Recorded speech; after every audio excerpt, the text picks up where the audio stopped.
Hi, I'm Sean with Amped Up Marine, and today we're going to be taking a look at the Garmin 2-liter Autopilot pump. When you open up the package, you will have your documentation for installation as well as any kind of specs about the unit, and then you will have the pump itself. Garmin does supply mounting hardware and 3 fittings for the installation. Please verify the depth before drilling anything into a bulkhead or wall, and make sure that the screws that are provided will work correctly for your installation.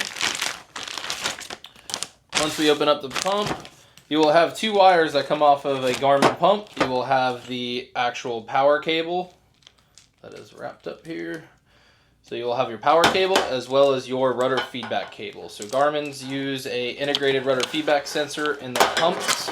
So this is designed to work with any of the Reactor 40 core packs.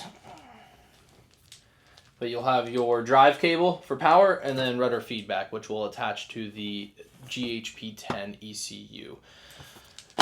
On the face of the 2-liter is where you'll find your 3 connections. You will have port, starboard, and a compensation line coming out of the face of the unit.